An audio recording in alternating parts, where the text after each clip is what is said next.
হাত তুলিসনি। এ বাবা, এরকম নিয়াত যদি হয় জেনে নিতে হবে তার ইমানের বড় গোলমাল, ইমান বড় দুর্বল, ইমান বড় দুর্বল, ইমান বড় গোলমাল।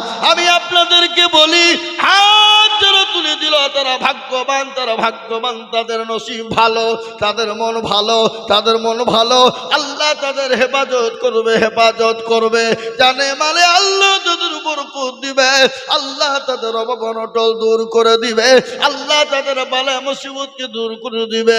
আল্লাহ তার রাসূলের জন্য যারা হাত উঠিয়ে দেয়, আজ আমি বলবো বাবা, হাত তোলা মানে সে জিতে গেল, আর হাত যারা তুলল না তারা কিন্তু ঠকে গেল। তাই আমি আপনাদেরকে বলবো, আপনি মনে করেন আল্লাহ মৌলবি চিন দেখতে পাবে না, কিন্তু না রে বাবা না, যেটা কেউ দেখে না সেটা দেখে কে, যেটা কেউ জানে না সেটা জানে কে, যেটা কেউ বুঝে না সেটা বুঝে কে। সবাই বলে আমি ভালো, আমি জানি কি আমার মনের গোপন খবর জানে আল্লাহ জি।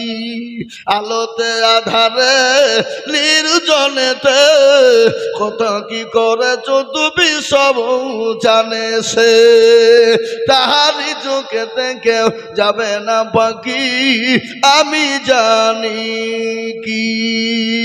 ও মুসলমান গো, সকলের সঙ্গে চালাকি চলবে, আমার আল্লাহর সঙ্গে চালাকি চলবে না। তাই আমি আপনাদেরকে বলবো বাপ, আজ গোটা পৃথিবী চাইছে কোরআন তুবে না, আজ গোটা পৃথিবী চাইছে মুসলমান তুবে না, আজ গোটা পৃথিবী চাইছে ইসলাম তুবে না। কিন্তু আমি আপনাদেরকে বলবো, ফেরাউন পারেনি, নমরুদ পারেনি, আবু জেহেল পারেনি, আবু লাহাব পারেনি, উতবা পারেনি, সাইবা পারেনি, মুগিরা পারেনি। এই যুগের বেঈমান তারাও হাজার চেষ্টা করলে কিয়ামত পর্যন্ত পারবে না। আর একবার হাত উঁচু করে আল্লাহকে দেখা,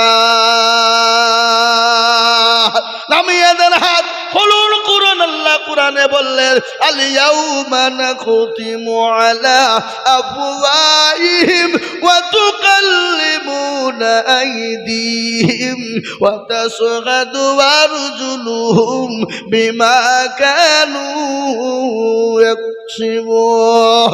কিয়ামতের দিন জবানে তালা বেরিয়ে দিবে, বল কোন কাজে ব্যয় করেছিল। সেই দিন হাত বলবে, পরওয়ারদিগার আলম, তোমার দ্বীনের জন্য, তোমার ইসলামের জন্য, তোমার হাবিবুল্লাহর জন্য, তোমার নবীর জন্য, তোমার কোরআনের জন্য।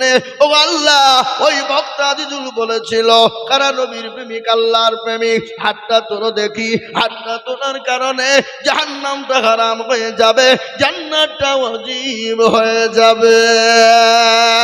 আজ মুসলমান গো, ভালো করে শুনেন, আজকে দিন পেয়েছি, ইসলাম পেয়েছি, কোরআন পেয়েছি, মসজিদ মাদ্রাসা পেয়েছি, মুসলমান হতে পেরেছি। আমার নবীর বদলায়, সাহাবাদের বদলায়, সাহাবারা নিজের জীবনকে উৎসর্গ করে দিয়েছে, বিবিকে বা করে দিয়েছে। সাহাবারা সন্তান ফেলে দিয়ে জিহাদের ময়দানে চলে গেছে, বিবি বাচ্চা গেলা কাটা কবিতরের মতো জমিনে পড়ে ছটপট ছটপট করেছে। একটা বারের জন্য তারা পিছনে ফিরে দেখে না, ইসলামকে এত ভালোবেসেছিল। তাই আজ আমি আপনাদেরকে বলি, আমাদেরকে আজকে বিবাহ করা হবে না, সন্তানকে এতিম করতে হবে না, রক্ত দিতে হবে না। আল্লাহর কোরআনকে বাঁচানোর জন্য আমি আপনাদের কাছে একটু হাত পেতে দেব। আজকে মুসলমান গো, আমি আজিজুল হক, আমি আপনাদের পার্শ্ববর্তী এলাকার ছেলে, এটা সবাই আপনারা জানেন। কিন্তু গোটা পশ্চিম বাংলা না, আসাম, ত্রিপুরা, মেঘালয়, মণিপুর, উড়িষ্যা, বিহার, ঝাড়খণ্ড, পশ্চিম বাংলা, বাংলাদেশ, বহু জায়গায় লক্ষ লক্ষ লক্ষ লক্ষ লক্ষ করে টাকা আল্লাহর কোরআনের জন্য চায়। আজ আমি আপনাদেরকে বলবো, বহু টাকা বহু দিকে দিয়ে দিয়েছেন, ছেলে মেয়ের পিছনে দিয়েছেন, বিবি বাচ্চার পিছনে দিয়েছেন, আত্মীয় স্বজনের পিছনে দিয়েছেন, ডাক্তারের পিছনে দিয়েছেন, কিন্তু কোরআনের জন্য একটু হাতটা তুলবেন, কিয়ামত পর্যন্ত আপনি কবরে নাকি পেয়ে যাবেন। কবর বড় কঠিন, বড় ভয়ঙ্কর। কেমন ভয়ঙ্কর আপনারা শুনেলেন? ও মুসলমান, বিশ্ব নবী বলে গেছে, মানুষ যদি মারা যায় জীবনেও কোনোদিন মানুষকে কবরে রাখতো না। কবর এত কঠিন, এত বড় ভয়ঙ্কর। ওই কবরে মা অনেকের চলে গেছে, অনেকের বাপ চলে গেছে, অনেকের সন্তান চলে গেছে। আজ আমি আপনাদেরকে বলবো, ও মুসলমান ভালো করে শুনেলেন, মানুষ যখন মারা যায় না গো, এই জোতকানার মানুষ মারা যায় না, জোরে বলুন। মানুষ যখন মারা যায়, একদিন দুদিন তিন দিন 4 দিন 5 দিন হয়ে যায়, খবরে খবর নিয়ে দেখো হাতের আঙ্গুল গালা খুলে খুলে পড়ে গেছে, কুনি গালা খুলে গেছে। 10 দিনের মাথায় মাথার চুল গালা খুলে পড়ে গেছে। 15 দিনের মাথায় পেটটা আপনার উঁচু হয়ে গেছে, ফুলে গেছে। 20 দিনের মাথাতে আপনার পেটটা ফেটে যাবে। 25 দিনের মাথাতে আপনার শরীরের যত মাংসগুলো আপনার ওই পোকাতে খেয়ে নিবে। 20 দিন 25 দিন 30 দিনের মাথায় খবর নিয়ে দেখো, এখনো পর্যন্ত কবরের বাস পচে না, এখনো কবরের বাস পচে নাই। কিন্তু এত সুন্দর বডির শরীরের মাংস কিন্তু কবরের মাটিতে পাওয়া যাবে না। আর মরণ তো হবে, হবে কিনা জোরে বলুন।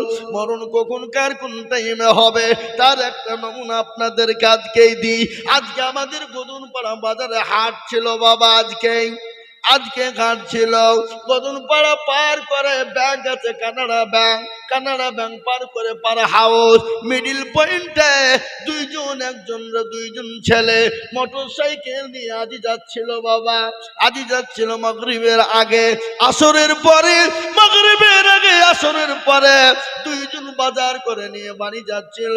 উল্টো দিক থেকে একটা বালু বোঝাই লরি এসে এমন সদরে আঘাত করেছে, সঙ্গে সঙ্গে একজন স্পট ডেড, সঙ্গে সঙ্গে একজন মারা গেছে। এমন ভাবে আল্লাহ তার বিরুদ্ধ দিয়েছে, ভুঁড়িটা একদিকে আলাদা হয়ে পড়ে আছে, শরীরটা একদিকে পড়ে আছে, মোটর সাইকেলটা একদিকে পড়ে আছে। আর একটা ছেলে বড় কঠিন, ওকে সঙ্গে সঙ্গে ট্রান্সফার বহরমপুর করা হয়েছে। মুসলমান, মৃত্যু এত কঠিন, মৃত্যু এত কঠিন। আমি আপনাদেরকে শোনাবো মৃত্যু যন্ত্রণা কি, আমি আপনাদেরকে বলবো, আপনাদেরকে শোনাবো। কিন্তু তার আগে বলবো, ও আল্লাহর গোলাম, জীবন তো আপনাকে আমাকে দিতে হবে, মরে যেতে হবে, মরব।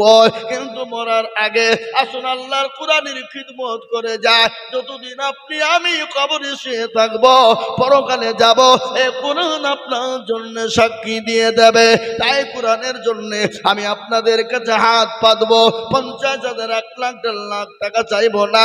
আমি এই মজলিসের ডানে বায়ে পিছনে সামনে উপরে একবার তাকবীর দিব, আর তাকবীর দেওয়ার সঙ্গে সঙ্গে মাত্র 20,000 বলে হুজুর গো আমার কাছে জান আছে কিন্তু মাল না, আমার মা জনম দুঃখিনী চলে গেছে, আমার বাপ কবরে শুয়ে আছে। ও হুজুর আমি আল্লাহর ঘরের জন্য, আল্লাহর কোরআনের জন্য আমি 20,000 টাকা দিব। একবার তাকবীর দিব, ডানে বায়ে পিছনে সামনে সর্বপ্রথম 20,000 টাকা। একবার বলি নারে তাকবীর। ইনশাআল্লাহ এই মজলিসের ডানে বায়ে পিছনে সামনে সর্বপ্রথম 20,000 টাকা। একজন হাতটা উঁচু করে দিয়ে আল্লাহকে দেখা, বলে হুজুর গো আমার কাছে জান আছে মাল না। ও গো হুজুর আমি আল্লাহর কোরআনের জন্য আমি 20,000 টাকা দিব। এমন কোন আল্লাহর বান্দা, এমন কোন নবীর প্রেমিক একজন দরদি হাতটা তুলে বলি। ইনশাআল্লাহ আজকে এই জোতকানার মাটিতে কোরআনের মহাব্বতে, কোরআনকে ভালোবেসে, আল্লাহর দ্বীনের মহাব্বতে, দ্বীনকে ভালোবেসে সর্বপ্রথম 20,000 টাকার দাতা একজন ভাগ্যবান আল্লাহওয়ালা, দ্বীনওয়ালা, ঈমানওয়ালা, কলমাওয়ালা সর্বপ্রথম হাতটা তুলে বলবেন, হুজুর আমার কাছে জান আছে কিন্তু মাল না, আমি পরে অল্প অল্প করে দিয়ে আল্লাহ